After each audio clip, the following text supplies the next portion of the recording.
త్రోవ ప్రక్కన విత్తబడిన వాడు వీడే. త్రోవ పక్కబడినటువంటి విత్తనాలంటే ఎవరంటే వీళ్ళు మందిరానికి వస్తారు, వీళ్ళు మందిరంలో కూర్చుంటారు, వాక్యం వింటూ ఉంటారు.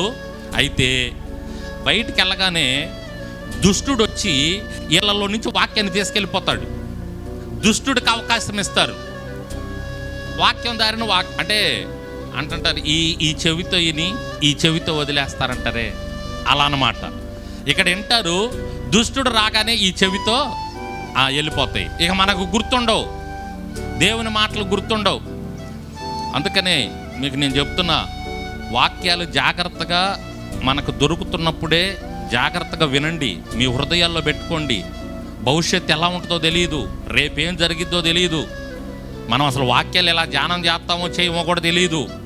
మందిరాలు ఉంటాయో లేవో తెలియదు. దేవుని సేవకులు ఎలా బోధిస్తారో లేదో తెలియదు. మిమ్మల్ని మందిరాలకి రాణిస్తారో లేదో తెలియదు. పరిస్థితులు చాలా గడ్డు కాలం, భవిష్యత్తు ఎలా ఉంటుందో తెలియదు. అందుకనే మీకు పరిక దొరుకుతున్నప్పుడే ఏరుకొని తీసుకొని మీ హృదయంలో దాచిపెట్టుకోండి. దేవునికి స్తోత్రం. రాసుకునే వాళ్ళు ధన్యులు. హల్లెలూయా. అంటే మీ హృదయాల్లో రాసుకోండి.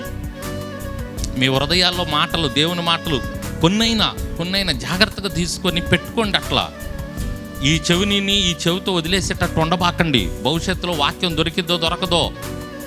మేము ఎదుట ఉన్నప్పుడే ఏదైనండి, మానవుని బుద్ధి ఏంటంటే ఎదురున్నప్పుడు అలుసుగా ఉంటుంది, అది తొక్కేస్తాడు దాన్ని. ఏది ఎదురుగా ఉన్నప్పుడు, దూరంగా ఉన్నప్పుడు కావాలనిపిస్తుంది, అప్పుడేమో దొరకదు. వాక్యం కూడా ఇప్పుడు చాలామందికి అలాగే ఉంది. విరివిగా దొరుకుతున్న కాలం ఇది. వాక్యం ఎటు చూసినా వాక్యమే. సెల్ ఫోన్ తీసినా వాక్యం చూడొచ్చు, టీవీ ఆన్ చేసినా వాక్యం చూడొచ్చు, రేడియో ఆన్ చేసినా వాక్యం వినొచ్చు. పుస్తకాలు ఉన్నాయి, అనేకమైన పుస్తకాలు వచ్చినాయి. వాక్యం విరివిగా దొరుకుతుంది ఇప్పుడు బాగా. మన పక్కనే మందిరం, గల్లీకి 2-3 మందిరాలు అయిపోయినాయి. కాబట్టి వాక్యం బాగా విరివిగా దొరుకుతుంది. ఏమో భవిష్యత్తులో గడ్డు కాలం వచ్చినప్పుడు వాక్యం దొరకపోవచ్చు. అప్పుడు వాక్యం మీకు దొరకదు, అప్పుడు కావాలన్నా దొరకదు. కాబట్టి దుష్టుడు వచ్చి వాక్యాలను ఎత్తుకొని వెళ్ళనీయకుండా మీ హృదయాల్లో జాగ్రత్తగా పెట్టుకోండి, ఇప్పుడే దొరుకుతున్నప్పుడే. దేవునికి స్తోత్రం.